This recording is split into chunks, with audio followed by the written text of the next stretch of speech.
Hey guys, Tom itself here, and this is MOAB number 3 on Underground. This is a map I knew I could do this on. I'm only playing with 3 friends, makes it just a little bit easier to get all the kills I'm going to need for this thing.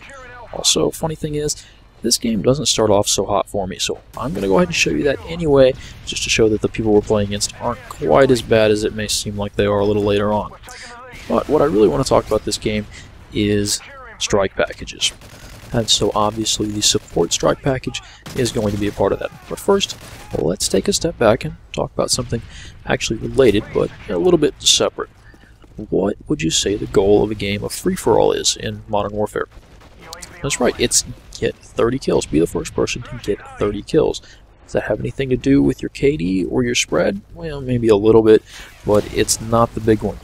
30 kills. And if you give up deaths, well, that makes it easier for other people to get 30 kills, but everyone else in the game is going to be giving up kills anyway, so there's not a whole lot of point of being worried too much about giving up kills in free-for-all. Of course, I don't play a lot of free-for-all in Call of Duty games, but I can tell you, when I play first-person shooters free-for-all with my friends, the person with the best KD is certainly not necessarily the one who wins the game. So let's think about, what if the objective of free-for-all was to have the highest KD or the best spread after 10 minutes, let's say? How would that change the game? Well, you penalize dying a whole lot more, and I think it's fairly obvious that you would slow down the game a fair amount. Now, there's an obvious connection to the strike packages there, but actually let me relate this to Call of Duty in general. As a game, it does not punish dying very much. Instead, it rewards killing, and that's what the kill streak rewards do. You lose your kill streak, but someone else gets rewarded for having killed you, and you taking a death, well, you just get your ammo back and everything else, and you respawn somewhere else on the map almost instantly most of the time. Should actually note what's going on in the game right now. We're trying to split them off of B, make them choose to go to A or C to take one of them, and then we'll push on to B when they thin out as that happens, and that's what's going on right now. Of course, that means that as attackers, and now actually we're kind of defending both points, we need to really spread out in order to take both points and hold them for a little bit to make them pull more than just 1 or 2 people off of B. C4 there. Don't shoot me in the back, bro. So as strike packages go, the support strike package outside of Team Deathmatch, I don't see as being any kind of an issue with playing the objective. Oh, Panic Knife. Oh, Panic Knife saves me. Yeah, that's what I'm talking about. I like Panic Knifers. Come on. Put Panic Knifers in every game. I will kick their asses. But I'm not going to dwell too much on this whole reset, not reset, what's in which strike package bit right now. Instead, we're going to do a different topic and then tie it back in. You ever noticed how there are kind of different phases in most every game? There's that opening where you know exactly where everyone's going to be, how long it takes to get there, exactly what to do when you get there. It's very predictable. You really know what's going on. And that slowly moves into kind of a mid-game where it becomes obvious if you're stuck in a spawn trap. You start to see some higher kill streaks come out. The real meat of the game is there. And then there's the end game, the last part of the game. And this is what the support strike package kind of changes, and I think is one of the major issues that we actually have with it.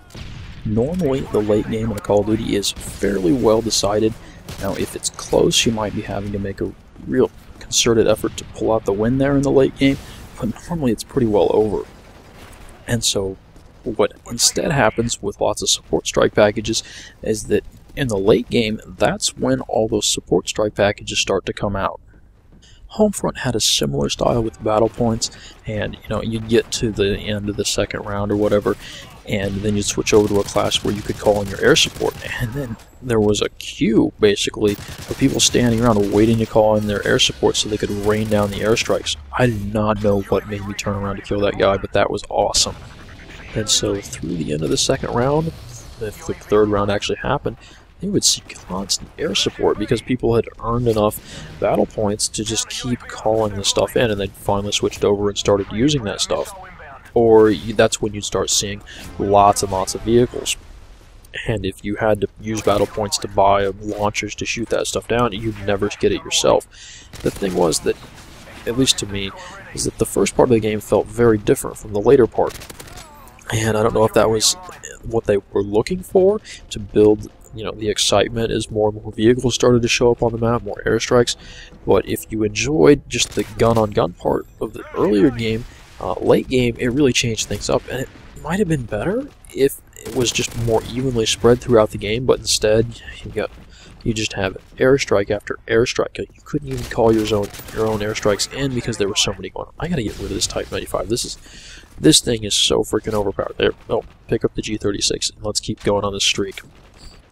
Well, Modern Warfare 3 very obviously didn't pay very close attention to what kinds of support kill streaks were going to be coming in later in the game. They didn't change the game types, is what I'm trying to say here. So, depending on which game mode you're in, the last quarter to a third of it, one team or the other is likely to be EMP'd, and the team that's not, well, they're going to be calling in their Stealth Bombers. And it just gets ridiculous at points. That is my issue with the support strike package, is that it really changes the late game to be very, very different from the mid game for the most part. And how does that fit with the name support? By that time, the games are normally decided. Oh, wait, what am I talking about? This is Call of Duty. Most of the games are decided by the teams before they even start. You know, whatever. I do really appreciate how Modern Warfare 3 has toned down the air support, made it less common, made it less powerful. Really, really does make for a better game. I think this game would simply be too slow-paced if you had to play every game type like Team Deathmatch to get your overpowered air support up. I mean, honestly, I would rather go 50 and 25 in a game, so that would be a freaking awesome game, than 30 and 6, because I camped my ass off and relied on my air support for most of the kills. And there's my MOAB, about 4 minutes and 12 seconds.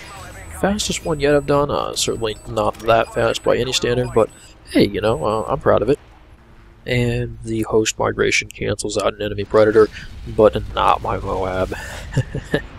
And it was a lot of fun because I went through the C4, the AK, the MP9, the CM901, the Type 95, the G36, and I did a couple kills with the P90 there at the end, but I'm kind of running around being stupid. So I'm glad that I don't have to play every game type like Team Deathmatch if I want to get my point streaks. Oh, here, this is funny. How do you distract someone with sitrep? Throw a portable radar in front of them, and they'll try to shoot it. I don't know, like, I guess I expected it to turn red mid-air and not just when it hit the ground. Whatever. Anyway, guys, thanks for watching, and I will see you later. If you liked this video, here are 2 more you might also enjoy. The first is my How to Get a MOAB tutorial that every Modern Warfare 3 YouTuber is obligated to make, and the other one is a video about panic knifing back in Black Ops. Anyway, guys, again, thanks for watching, and I'll see you later.